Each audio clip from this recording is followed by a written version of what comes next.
প্রিয় দর্শক, সাজ্জাদ কাদিরের শুভেচ্ছা নিন। এই মুহূর্তে আপনাদের সামনে কথা বলতে এসে গানম্যান নিয়ে ক্যান্টনমেন্টের জামাত প্রার্থী অতঃপর কি হলো। এই প্রার্থী নিয়ে কথা বলবার আগে আমরা একটা ছোট্ট ক্লিপ দেখব, তারপরে আলাপটা শুরু করব। ঢাকায় কোনো চিন্তা করেন এটা ভয় পাবে না, সব একেবারে সাইজ হবে। কালকে আমরা একটা সংবাদ সম্মেলন করতে পারি ওই যে গুলশানে। তো তোমরা কালকে সন্ধ্যার দিকে ওই দিকে থাকবে একটা প্ল্যান দেখি। হয়তো কোনো দিকে হলো ছাত্র সংসদ সব গণমারে জিতবে, সাক্ষী জিততে হবে। তারা বাংলাদেশের সব জামাত আর শিবির 17 জিতবো 15 জিতবো সব ঢাকায় কোনো চিন্তা করেন। এই জামাত প্রার্থী হলেন সম খালিদুজ্জামান। আসন্ন ত্রয়োদশ জাতীয় সংসদ নির্বাচনে ঢাকা 17 আসনের প্রার্থী, যিনি বিএনপি চেয়ারম্যান তারেক রহমানের প্রতিদ্বন্দ্বী প্রার্থী। অর্থাৎ গুলশানের যে ঢাকা 17 আসনটা, গুলশান বনানী ক্যান্টনমেন্ট এলাকা নিয়ে যে আসনটা, সেই আসনের জামাত প্রার্থী এই ভদ্রলোক। কদিন আগে তিনি বলেছিলেন ঢাকায় কাউকে কোনো সিট দেওয়া হবে না। এই সেই প্রার্থী আজকে তিনি ক্যান্টনমেন্টে তার গানম্যান নিয়ে উপস্থিত হলেন। গানম্যান নিয়ে ক্যান্টনমেন্টের ভেতর দিয়ে পার হতে গিয়ে সেনা সদস্যদের সঙ্গে বচসায় জড়িয়েছেন জামাত প্রার্থী সম খালিদুজ্জামান। আসন্ন সংসদ নির্বাচনে তিনি ঢাকা 17 আসনের প্রার্থী। ক্যান্টনমেন্টে অস্ত্র বা গানম্যান নিয়ে প্রবেশের নিয়ম নেই বলা হলেও সেনা সদস্যদের সঙ্গে তর্কাতর্কি করতে দেখা যায় এই প্রার্থীকে। এক পর্যায়ে তিনি উত্তেজিত হয়ে পড়েন। এর একটি ভিডিও গণমাধ্যমের হাতে এসে পৌঁছেছে। কেন নয়, আপনারা দেশটাকে ধ্বংসের দিকে নিয়ে যাচ্ছেন এবং কিছু অফিসার নিজেদের ব্যক্তি স্বার্থ হাসিলের জন্য আমাদের সুপরিকল্পিতভাবে 5 আগস্টের পরে আমাদের দেশটাকে আপনারা ধ্বংস করতেছেন। আমার এদের দরকার নাকি তাহলে ভাই? উনি হলো এই আসনের হলো এমপি ক্যান্ডিডেট, ঠিক আছে? কোন দলের স্যার? জামাত ইসলামী। বুঝতে পারছি স্যার, আমাদের ক্যান্টনমেন্টের নিরাপত্তার সাথে ক্যান্টনমেন্টের গান নিয়ে না আপনারা তো ওখানে গান নিয়ে বসে আছেন, একবারে জিহ্বা দিয়ে সাইডে ফেলতেছেন বল তারেক জিয়ার জন্য। আমরা কেন যাইতে পারবো না? আমাদের স্যার এটা আমাকে বলে তো ইয়ে হবে না যে স্যার এটা স্যার আপনি এই হিসেবে দেশটাকে পরিকল্পিতভাবে ধ্বংসের দিকে নিয়ে যাচ্ছেন, আবার পরিকল্পিতভাবে ধ্বংস করতেছেন আপনারা। দিস ইজ টোটালি দেশটাকে টোটালি সেনাবাহিনী কিছু অফিসার আমি আপনাদের তো যাওয়ার নিষেধ করি না স্যার। বিতর্কিত হচ্ছে বাংলাদেশের সেনাবাহিনীকে আপনারা বিতর্কিত করতেছেন, সরাসরি ডিসক্রিমিনেশন করতেছেন আপনি। একেবারে সরাসরি। আমি কোন সেনা প্রধানের সঙ্গে কথা বলবো না স্যার, বলতে পারেন স্যার। হ্যাঁ আপনি কথা বলেন, কেন তো আমার গাড়ি আটকে রাখবেন কেন আপনি? আমি তো স্যার আপনাকে না আপনি তো এমপি পদপ্রার্থী, সংসদ পদপ্রার্থী, ওনার সাথে গানম্যান আছে স্যার। আমি তারেক জিয়ার প্রতিদ্বন্দ্বী ডাক্তার এস এম খালিদুজ্জামান বলেন স্যার, ওই যে বলেন তারেক জিয়ার প্রতিদ্বন্দ্বী 17 আসনে। স্যার ওইটাই উনাকে বললাম স্যার, উনি আমার সাথে কথা বলেছেন। আপনি দেশটাকে পরিকল্পিতভাবে আমাদের মধ্যে এটা কেওয়াস সৃষ্টি করতেছেন আপনারা।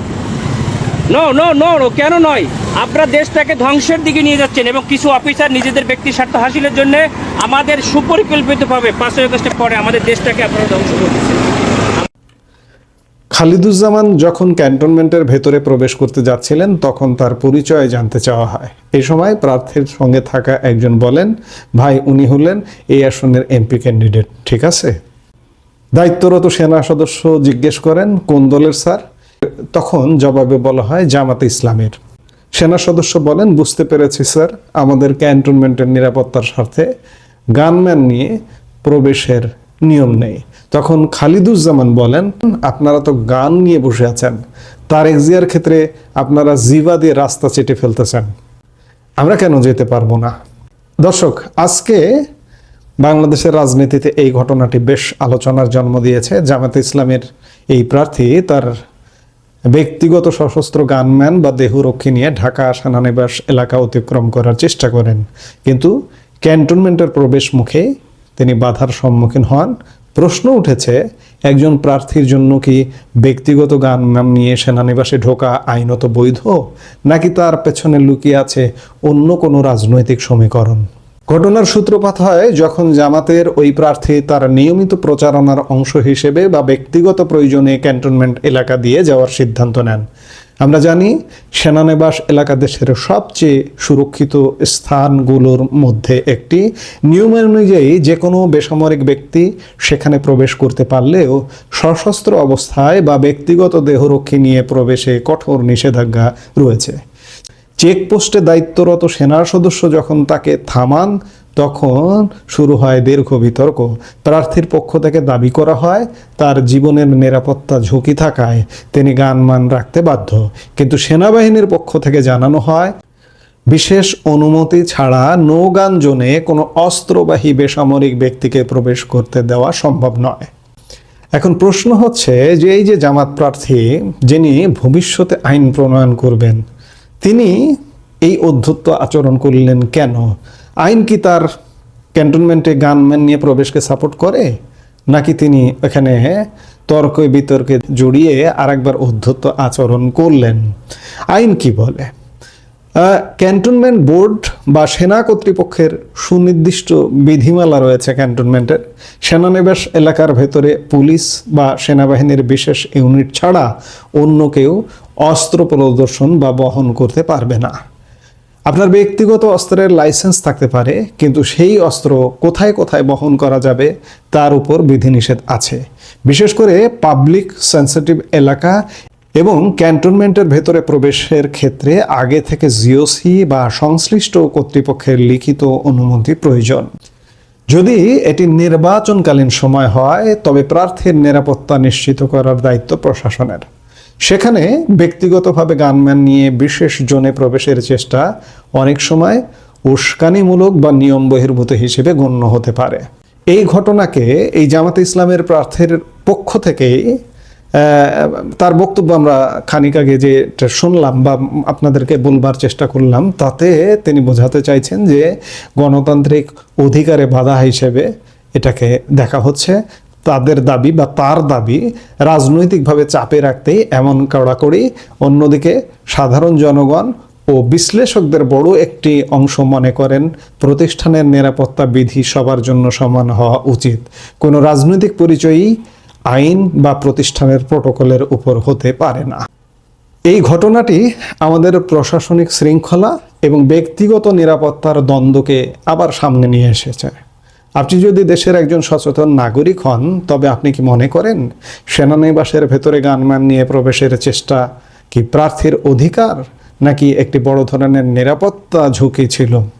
একবার চিন্তা করুন যে এখনো পর্যন্ত ক্ষমতার মসনদটা কিন্তু নিশ্চিত হয়নি। জামাতের বলুন, বিএনপির বলুন, XYZ জারি হোক, কিন্তু এই যে জামাতের যে প্রার্থী, ঢাকা 17 আসনে যিনি প্রার্থী, তার অধ্যত্ত আচরণ আপনি আগেও দেখেছেন।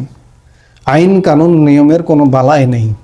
ক্যান্টনমেন্টে তো একটা আইন আছে, একটা বিধি আছে, সেই বিধি ভঙ্গ করে তিনি ক্যান্টনমেন্টে প্রবেশ করতে চান।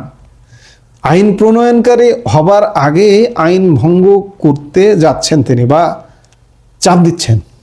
তাহলে আইন প্রণয়নকারী যখন হবেন তখন তিনি কি করবেন? তিনি তো কোনো আইন মানবেন না। কাজেই জনগণ আপনাকেই সিদ্ধান্ত নিতে হবে যে আপনি কি করবেন, কাদেরকে ভোটে জয়ী করবেন, আপনি বিকল্প বেছেও বা কি নেবেন। সব মানুষের, বাংলাদেশে তো সব মানুষের অংশগ্রহণে ভোট হচ্ছে না। আপনি কাকে ভোট দেবেন? আপনি কি ভোট দেবেন? এই অবস্থায় ভোট দিতে যাবেন? আপনার ভালো করে ভাবতে হবে যে এই যে নির্বাচনটা হচ্ছে, এই নির্বাচনটা আসলে কি হচ্ছে এবং এই নির্বাচনের প্রার্থী কি আচরণ করছে। যাই হোক, এ বিষয়ে আপনারও মূল্যবান মতামত কমেন্ট বক্সে জানান। এই মুহূর্তে এ পর্যন্ত। সবাই ভালো থাকুন, সুস্থ থাকুন। আমাদের ভিডিওগুলো নিয়মিত পেতে সাবস্ক্রাইব করুন Sajjad Kadir and the legends YouTube channel এবং লাইক, কমেন্ট, শেয়ার করে সাথে থাকুন।